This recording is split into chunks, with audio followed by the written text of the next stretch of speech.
Olá, eu sou Fernando de Carvalho, eu sou dramaturgo, diretor e bufão de teatro.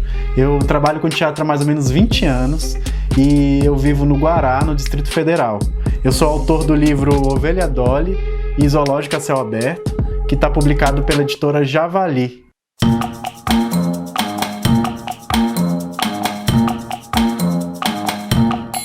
Eu enxergo as potências do teatro brasileiro nas bordas, porque a própria ideia de teatro brasileiro já me traz uma ideia que não me agrada, porque eu acho que é urgente que a gente capilarize mais o teatro brasileiro, a gente consiga diversificar o quanto mais possível as narrativas, as potências simbólicas e filosóficas, né, o pensamento crítico nesse país.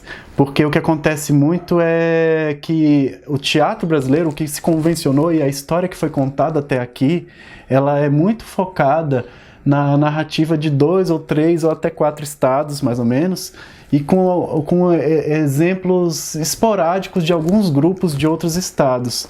E aí acaba que a narrativa do teatro brasileiro, ela passa a ser uma narrativa econômica, de onde o dinheiro circula, e não uma narrativa real, né? Então, se a gente quer hoje em dia ter um pensamento decolonial, um pensamento crítico sobre o país, sobre o teatro de fato brasileiro que aborda todo esse território, a gente precisa urgente falar mais e falar das outras regiões, falar dos processos que nós passamos nas outras regiões, independente da capacidade produtiva financeira, porque senão a gente vai ficar sempre focado em narrativas comerciais, em narrativas econômicas, e não em narrativas críticas e diversas. E aí essas bordas que eu falo do teatro brasileiro, elas também transbordam, né? Tem narrativas que transbordam, que são os pensamentos de pessoas trans, de pessoas LGBTs, pessoas negras, narrativas indígenas, e isso envolve também a regionalização, a interiorização e a capilaridade dos processos, né? A gente precisa muito, urgente, falar o quanto mais possível das outras regiões.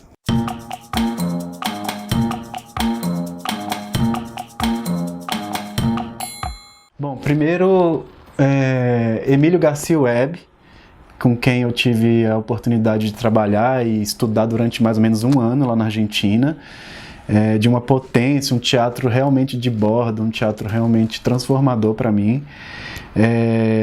Como dramaturgia, Grace Passou, que ela tem uma potência nas palavras, a utilização de cada palavra que ela coloca, e eu acho que o fato de ela escrever em português me atravessa completamente, assim.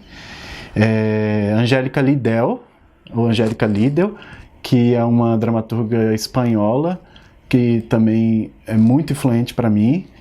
E como teatro mesmo, como cena, eu tenho me influenciado muito pelo Léo Bassi, que é um bufão incrível, sensacional, que faz quase magia mesmo em cena. Eu não sei nem explicar mais ou menos teoricamente o que ele faz. Ele é um bufão.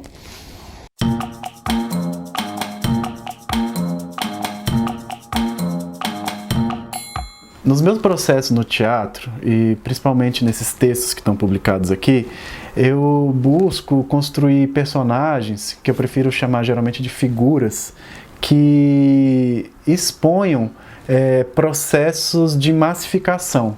Assim, processo de construção de pensamento massificado. Aí essas figuras, esses personagens, eles vão construindo discursos circulares que vão demonstrando o vazio dos próprios discursos, né?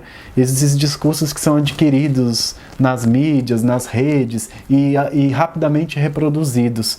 E aí eu tento, na própria construção do texto, demonstrar como é contraditório e como é vazio alguns discursos, né? Eu tento demonstrar a hipocrisia que existem na construção desses discursos totalizantes. A minha inspiração, ela vem muito Ela vem muito dos processos de mídias sociais, dos processos tecnológicos que a gente vive hoje, né? E que modificam muito a nossa humanidade. Eu costumo ficar muito afetado com essa criação de si mesmo que cada um faz, né, hoje em dia. Então a gente desenha a nós mesmos, né? A gente faz o design de si nas redes sociais.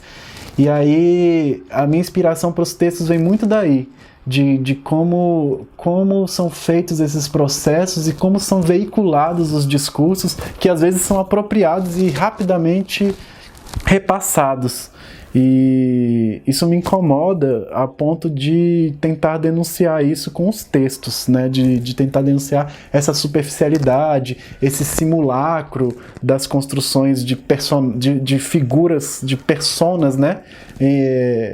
Sociais, porque geralmente a gente constrói uma figura que seja melhor, né? Seja o que queremos parecer, o que nós queremos parecer ser. Então eu busco alguns formatos que se conectam mais, que às vezes por meio do humor, às vezes por meio de construção de imagem, de poesia cênica, para que o público se sinta atravessado, né? Para que ele se sinta aproximado e depois às vezes repelido.